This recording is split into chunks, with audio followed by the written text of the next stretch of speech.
Bharat matrimony पे मिलती है सबसे ज्यादा चॉइस। भारत मैट्रिमोनी ने लाखों रिश्ते बनवाए हैं, तो और क्या चाहिए। इंडिया की number 1 choice Bharat matrimony. Number of seat है 243 में से चुनाव आयोग की वेबसाइट पर साफ दिख रहा है कि 137 सीटों के रुझान सामने आ चुके हैं। अब इस 137 सीटों में आप देखिए पार्टी वाइज तो भाजपा और जेडीयू में सिर्फ एक सीट का फर्क है रुझानों में। भाजपा 44 सीटों पर आगे है, 43 सीटों पर जनता दल यूनाइटेड आगे है। महागठबंधन के प्रवक्ता कुछ भी कहें लेकिन कहां कमजोरी है वो भी दिख जाती है।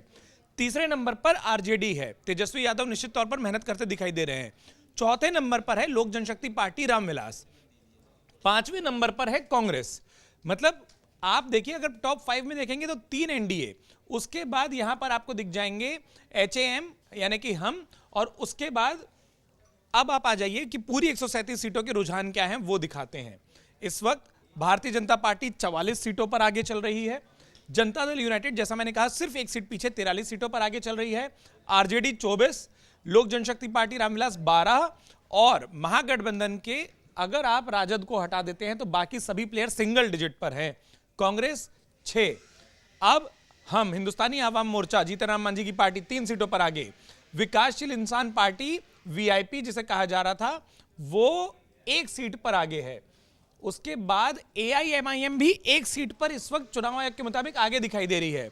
कम्युनिस्ट पार्टी 1 सीट पर आगे है और कम्युनिस्ट पार्टी एमएल मार्क्सवादी लेनिन वो 1 सीट पर आगे है। और बड़ा इंटरेस्टिंग है अन्य में पुष्पम प्रिया चौधरी, कई बार वो अपने लुक के कारण, कई बार अपने बयानों के कारण अपनी पार्टी को दिखाती हैं। 1 सीट पर प्लूरल्स पार्टी आगे है। प्लूरल्स पार्टी किस सीट पर आगे है अगर वो हमको देखना हो तो वो इस वक्त 192 नंबर की जो विधानसभा है संदेश, उस पर वो आगे दिख रही है। सत्यप्रकाश जो है, और वहां पर अभी तक राउंड लिखा नहीं आया। इसका मतलब यह कि पोस्टल बैलेट में प्लूरल्स पार्टी को इस सीट पर बढ़त है। वहीं अगर हम ये जानना चाहें कि एमआईएम एआईएमआईएम वो किस सीट पर आगे है तो अगर उसे देखना हो तो एमआईएम इस वक्त बलरामपुर सीट पर आगे है। मोहम्मद आदिल हसन है, 325 का मार्जिन है। पहले राउंड के वहां पर जो काउंटिंग है वो हो चुकी है।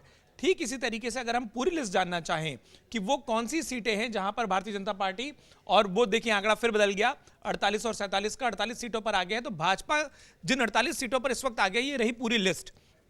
रामनगर में नंदकिशोर राम, लौरिया में विनय बिहारी, बेतिया में रेणु देवी जो पूर्व मंत्री रही, उप मुख्यमंत्री रही, हरसिद्धि में कृष्णनंदन पासवान, पेपरा में श्याम बाबू प्रसाद यादव, मधुबन, ढाका, बेनीपट्टी, खजौली, राजनगर, झंझारपुर में गया था, वहां पर खूब कहा जाता लड़ाई होगी, छातापुर, किशनगंज। और ये बड़ा इंटरेस्टिंग है क्योंकि किशनगंज में स्वीटी सिंह जो उम्मीदवार हैं सर, वो 2015 से लगातार भारतीय जनता पार्टी उनको उम्मीदवार बनाती है। लोकसभा में भी, विधानसभा में उनको ट्राई किया जाता है।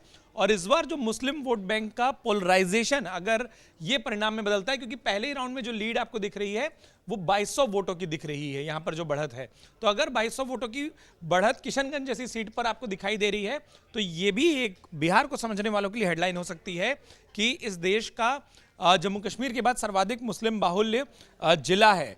करीब 70% मुस्लिम आबादी, और वहां पर भारतीय जनता पार्टी की एकमात्र महिला प्रत्याशी वो किशनगंज की थी, स्वीटी सिंह वो। उसके बाद बनमनखी, पूर्णिया, कटिहार, वहां पर ताराकिशोर प्रसाद, कोढ़ा, दरभंगा जहां पर बड़ा कहा जा रहा था कि कांटे की टक्कर हो सकती है। संजय सरावगी लगातार विधायक बने रहे, वो आगे। केवटी, जाले, औराई, कुढ़नी, मुजफ्फरपुर, बरूराज, साहेबगंज, बैकुंठपुर। एक और आपको इंटरेस्टिंग बता दूं कि सीवान में मंगल पांडे जो मंत्री हैं, और अगर हम जिन चेहरों को आज ट्रैक कर रहे हैं, एक बार बस अगर मैं उनकी आपको बात बता दूं और उसके बाद इस अपडेट को आगे ले चलें, तो अख्तरुल इमाम एआईएमएम के अमौर से वो आगे हैं, सम्राट चौधरी उप मुख्यमंत्री आगे हैं, खेसारी लाल यादव पीछे चल रहे थे वो आगे हो गए, तेज प्रताप यादव अभी भी पीछे चल रहे हैं, विजेंद्र प्रसाद यादव सर्वाधिक उम्र के मंत्री हैं बिहार के वो आगे हैं, मंगल पांडे जो मैं कह रहा था सीवान से आगे हैं, चेतन आनंद मोहन के बेटे जिन्होंने पाला बदला था विधानसभा में वो आगे चल रहे हैं, शकील अहमद खान कांग्रेस से आगे थे अभी पीछे चल रहे हैं, रामकृपाल यादव लगातार पीछे चल रहे हैं,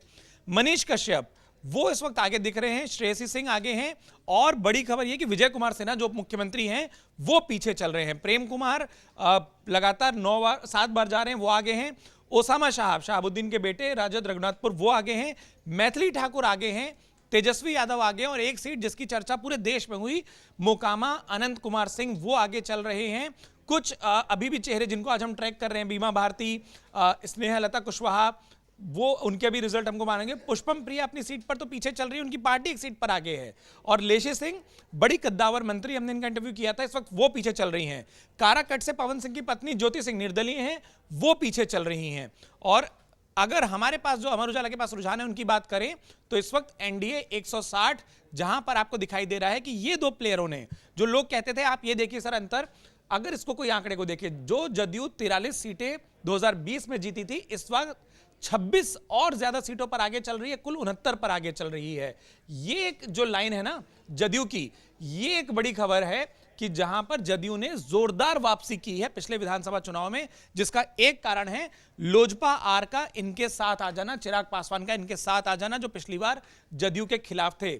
वहीं महागठबंधन में मैं जैसा लगातार मैं कह रहा हूं कि तेजस्वी यादव की मेहनत तो दिख रही है, पिछली बार 75 जीते, अभी 64 पर आगे है, लेकिन उसके बाद कांग्रेस बेहतर हुई है, पिछली बार 19, इस वक्त 15 आगे, कांग्रेस ने प्रदर्शन सुधारा, लेकिन लेफ्ट 16 पिछली बार जीते, अभी सिर्फ 2 पर आगे, वीआईपी 4 पर जीते, अभी सिर्फ 1 पर आगे, जबकि आपने यहां उप मुख्यमंत्री उम्मीदवार तक घोषित किया। और आईआईपी, जिसके बारे में बड़ा कहा जा रहा था कि वोट बैंक आएगा, वो नहीं दिख रहा। जन स्वराज और अन्य इस वक्त हमको 2 और 1 सीटों पर, तो कमोबेश 243 सीटों का सिर्फ 1 सीट का 242 सीटों का रुझान हमारे पास अमर उजाला पर है। आप इस तरीके से वेबसाइट पर वो तमाम चेहरे, वो तमाम रुझान देख सकते हैं। और जो इलेक्शन कमीशन की बात, क्योंकि बार बार ये कहा जा रहा था कि रुझानों को नहीं, इलेक्शन कमीशन के आंकड़ों को देखिए, वहां पर भी तस्वीर क्या है, एक लेटेस्ट अपडेट के साथ मैं वापस आपके पास लौटूंगा। इस वक्त अगर मैं आपको बताऊं कि अब जो चुनाव आयोग बता रहा है, जेडीयू इस वक्त चुनाव आयोग के मुताबिक बिहार की सबसे बड़ी पार्टी बनती दिखाई दे रही है। जेडीयू 51 पर, बीजेपी 48, आरजेडी 25, लोक जनशक्ति पार्टी रामविलास 13, कांग्रेस 7, जो वीआईपी है वो 3, सीपीआई 2 पर और अन्य 5 पर हमको इस वक्त आगे दिखाई दे रहे हैं। कुल चुनाव आयोग के पास भी इस वक्त 243 में से 154 सीटों के रुझान सामने आ चुके हैं। अगर आप ये वीडियो YouTube पर देख रहे हैं तो हमारे चैनल को सब्सक्राइब कर बेल आइकन दबाएं और Facebook पर देख रहे हैं तो हमारे पेज को लाइक करें।